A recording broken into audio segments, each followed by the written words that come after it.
What's up, real ones? Welcome to Let's View It, where you'll find me doing my thing, reacting to TikTok videos, giving my controversial opinion about controversial topics, while trying to entertain you guys, make you smile, make you forget about a problem, or create a whole new problem that you didn't even know you had.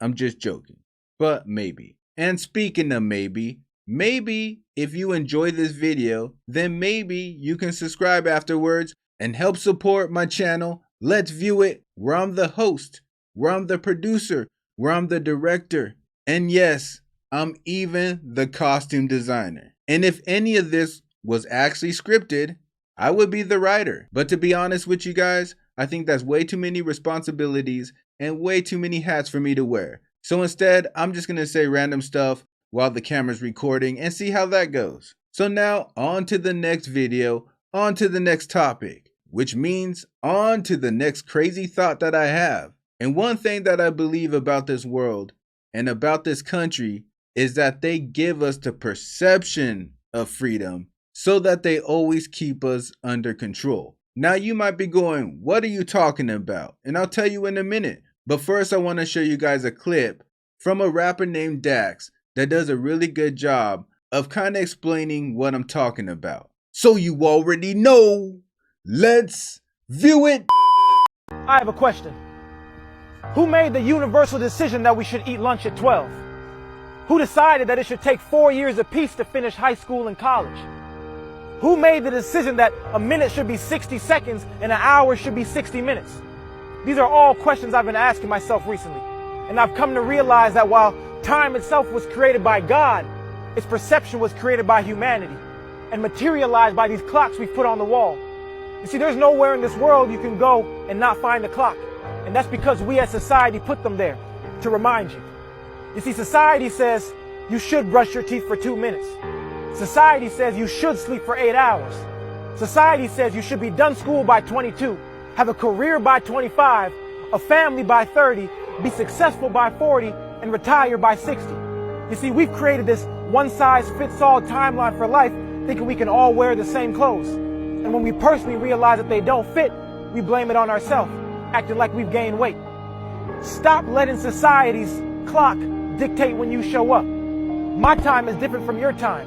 And just because you're not where society says you should be at this point in your life doesn't make you late. It makes you, you. Before I get really deep into it, I just want to add this to what he was saying about being late, because I was a late person to work. I was always late.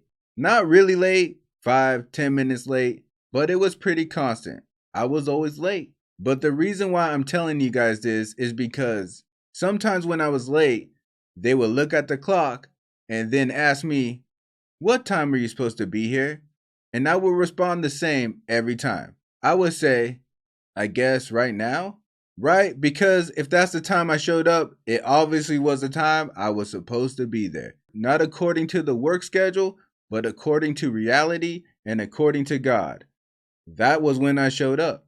If I was supposed to be there any earlier or any later, then that would have been when I showed up. But anyways, let me get back to what Dax was talking about. You see, I tell people all the time that we really have no options. We really have no control. And what this country or government system does to cover that up is that while we go through school, they constantly tell us how great our country is, how free our country is. And the reason that it's free is because you get to vote.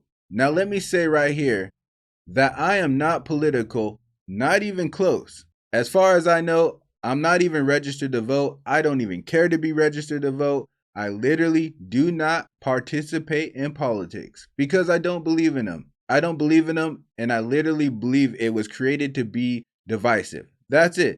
Divisive amongst our own people. So anyways, we're taught all through school as we grow up that we get to vote for our president every 4 years, right? That we get to choose the guy that's running our country. And since we get to choose that, that means that we have the power. But one thing that I notice as I watch politics and I watch the president, it's apparent to me that we only get to vote who runs the system. And once we vote that person in to run the system, from there on, he does whatever he wants without our permission. And this is at all levels: county, state, and the federal. Let me ask this question. How many of you guys have ever voted for or want to vote for budget cuts, let's say, on schools? If I was to guess, budgets for schools get cut. Okay, another question. How many of you guys want to vote to send billions and billions of dollars to other countries for wars? Again, if I was to guess, definitely not the majority would vote to do this. Yet, we send billions and billions to other countries for wars. So what it seems like to me is once we vote a person in, we are now left out of the loop. So really, what kind of power do we have? You see, the point of them promoting voting and making sure that we believe in voting is so that we never turn away from the system. The system that they made. They want us to believe that anybody can become the president, right? What is one of the main sayings that teachers say to parents when they have smart kids? Or more like a stereotypical saying. You know, it's a saying you hear a lot in TV shows and movies. And that is, your kid's so smart, he could be the next president or an astronaut. And ironically, he can't be either, because there's certain connections you have to have. You have to be part of certain secret societies, fraternities, and sometimes bloodlines to be able to have this option. Of course, they want you to believe anybody can do it, but that's not true. Tyrone Cross can never be the president, even though I know I would be the greatest president of all time. You know, to the people, to them, I would be the worst president. Because we have to understand, the main purpose of our government system is to keep us under control without us knowing we're being controlled. But not only that, it's also to keep the system intact and the people that truly control the system to remain in control. We all know there are certain families that own the federal banks. We all know about the 1%ers, the 1% of the population that basically control us financially. They own and control everything. So I like to tell people, imagine if you were one of the billionaires that started this system, that started the banking system, that started the government, and I always ask them, what's the first thing you will make sure you do when you and a few billionaires have all the power, but you're creating a system that you're going to control? Well, obviously, it would be to make sure you never lose control. Does anyone really think that a few billionaires will start a government system and a financial banking system with the option through fairness that other people can gain control of it? Of course not. The system is made so you think you're playing a fair game, so you never kick the game board over. Does that make sense? That's why every time the government screws us or things aren't going the way we like right now, we all say the same thing. I can't wait till voting starts so I can vote in the next president. And every time we have that mentality, and every time we go back to the voting booth, we are telling the puppet masters we still accept their system and we're still playing their game. I have literally done so much thinking about this. I have literally thought, who decided that 40 hours a week should be full time? Who decided this? What group? And why weren't we invited? And why can't we vote on it? Maybe we think 20 hours a week should be full-time work. And why only 2 days off? Or why is the first 12 years of my school for free, but the next 4 of college that I really need for a good career cost $300,000? Maybe we think college should be free too, since you made it such an essential part of getting a career in America. Or who decides the retirement ages? What group? And why are we not invited? And why don't we vote on this type of stuff yearly? Maybe we want a different system. But my point that I'm getting at is that we are all born into the system. No one asked us if we want to participate. We are all told, this is what we do. This is what freedom is. This is what a great country is. This is what you want. You want to work hard because you want to make a lot of money, because you want a house with a white picket fence. Plus, make sure your credit stays good because you want good credit. Because if you have good credit, we'll give you more stuff easier. Oh, and by the way, I'm not supposed to tell you this, but if you have bad credit, you won't be able to rent any place to live. So it's your choice if you want bad credit or not. But to sum it up, that's what it is.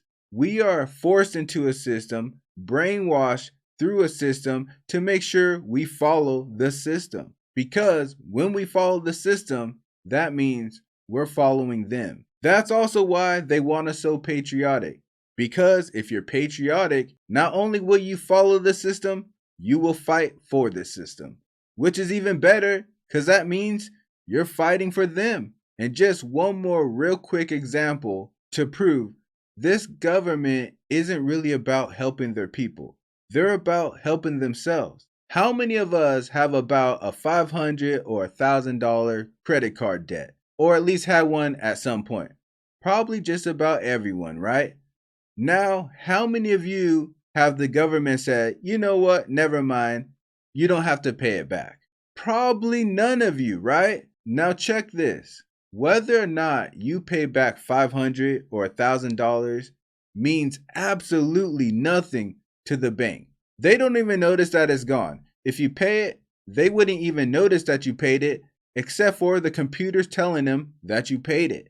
It's such a little amount, it has no effect on America's financial system. You don't have enough money to affect America's financial system. Now, how many corporations have been in big time debt and have been forgiven by the government? Now, the example I know off the top of my head is the automobile industry. Remember, Obama forgave the automobile industry? It was like millions and millions and millions, hundreds of millions of dollars in debt that the government just forgave them for and said, we're even. Now that's a lot of money. That kind of money makes impact on the American financial system. So why did they forgive that type of money, but they won't forgive your chump change? You guys want to know why? It's about the pressure. It's about the stress. The $500, the $1,000, that means nothing to them compared to the stress they're putting on you. The stress they get to put on you is priceless.